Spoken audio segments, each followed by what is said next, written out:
Assalamualaikum warahmatullahi wabarakatuh. Perkenalkan, nama saya Indah Rukmadewari dengan NIM 2301754. Baiklah, saya akan mempresentasikan tugas akhir mata kuliah linguistik historis komparatif dengan judul Kekerabatan Bahasa Minang Solo dengan Bahasa Minang Pasisir yang diampu oleh Ibu Siti Ainim Lusti, SPDM Hum. Baiklah, langsung saja ke latar belakang. Bahasa yang kita gunakan saat ini merupakan hasil perkembangan dari bahasa nenek moyang, yang kemudian bercabang menjadi berbagai bahasa baru. Di Indonesia, sejumlah bahasa daerah seperti Jawa dan Sunda memiliki penutur yang besar. Untuk memahami hubungan kekerabatan antar bahasa, digunakan pendekatan linguistik historis komparatif atau LHK yang membandingkan kosakata dan struktur gramatikal. Penelitian ini menerapkan linguistik historis komparatif pada dua dialek bahasa Minangkabau, yakni Minang Solo dan Minang Pasisir, guna untuk mengungkapkan asal-usul dan perubahan bahasa serta memperkaya pemahaman tentang sejarah dan evolusi bahasa di Indonesia. Baiklah, selanjutnya pertanyaan penelitian. Yang pertama, bentuk korespondensi bunyi antara bahasa Minang di Solo dengan bahasa Minang di Pasisir.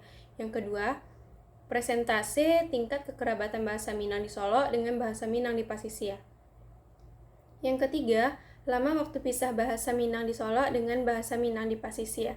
Selanjutnya, tujuan penelitian. Yang pertama, menganalisis bentuk korespondensi bunyi antara bahasa Minang di Solo dengan bahasa Minang di Pasisir. Yang kedua, menentukan presentasi tingkat kekerabatan bahasa Minang di Solo dengan bahasa Minang di Pasisir.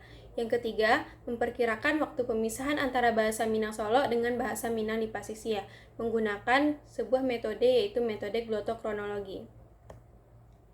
Baiklah, kajian teori linguistik historis komparatif digunakan untuk mempelajari perkembangan bahasa dari satu periode ke periode lainnya dan untuk membandingkan dua atau lebih bahasa. Pertumbuhan bidang ini berasal dari berbagai penemuan ilmuwan yang memiliki titik awal dan fokus studi yang berbeda, yang kadang bisa saja saling bertentangan. Leksikostatistik adalah metode pengelompokan bahasa yang menggunakan analisis leksikon secara statistik untuk menentukan pengelompokan berdasarkan persentase kesamaan dan perbedaan linguistik dengan bahasa lain. Menurut Keraf, glotokronologi adalah metode dalam linguistik historis komparatif yang berupaya mengelompokkan bahasa dengan fokus pada perhitungan waktu pemisahan untuk bahasa-bahasa serumpun. Selanjutnya, metode penelitian. Penelitian ini menggunakan pendekatan kualitatif dengan metode deskriptif untuk menganalisis kekerabatan bahasa Minang Solo dan Minang Pasisir.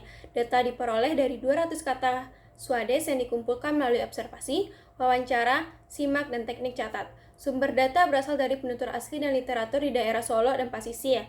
Informan dipilih berdasarkan kriteria tertentu seperti usia, kesehatan, dan kemampuan berbahasa Minang. Analisis data dilakukan dengan transkripsi kosakata, metode komparatif, dan perhitungan leksikostatistik untuk mengukur tingkat kekerabatan kosakata. Selanjutnya, digunakan metode glotokronologi untuk memperkirakan waktu pemisahan antara kedua dialek. Validitas data diuji dengan triangulasi, dan hasil analisis disajikan secara naratif dan tabel. Selanjutnya, masuk ke hasil pembahasan. Berdasarkan hasil pengumpulan dan analisis data saya, ditemukan bahwa dari 200 kata dasar yang dibandingkan, sebanyak 164 kata dinyatakan sebagai kata kerabat atau kongnet, sedangkan 36 kata lainnya tidak berkerabat. Dengan demikian, persentase kekerabatan antara bahasa Minang Solo dan bahasa Minang Pasisir adalah sebesar 82%. Persentase ini diperoleh dengan membagi jumlah kata kerabat dengan jumlah total kata yang dibandingkan, kemudian dikalikan 100.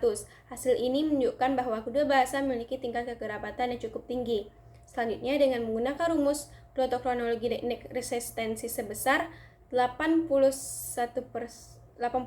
diperoleh estimasi waktu pisah antara kedua bahasa tersebut, yaitu sekitar 0,932 hingga 0,876 milenium yang lalu.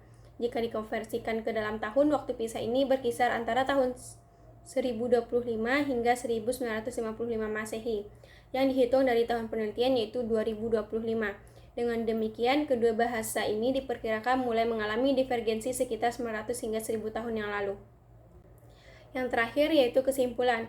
Penelitian ini menunjukkan bahwa bahasa Minang Solo dan Minang Pasisir memiliki tingkat kekerabatan sebesar 82%, dengan 164 dari 200 kosakata tergolong kata kerabat. Ditemukan pula korespondensi bunyi yang konsisten meski Ada variasi fonetik seperti aka dan ure untuk kata akar. Berdasarkan metode glottokronologi, kedua dialek diperkirakan berpisah sekitar 930 tahun yang lalu. Namun temuan ini memperkuat bahwa keduanya berasal dari akar bahasa yang sama, namun berkembang berbeda karena faktor sosial dan budaya. Baiklah, sekian presentasi dari saya. Assalamualaikum warahmatullahi wabarakatuh.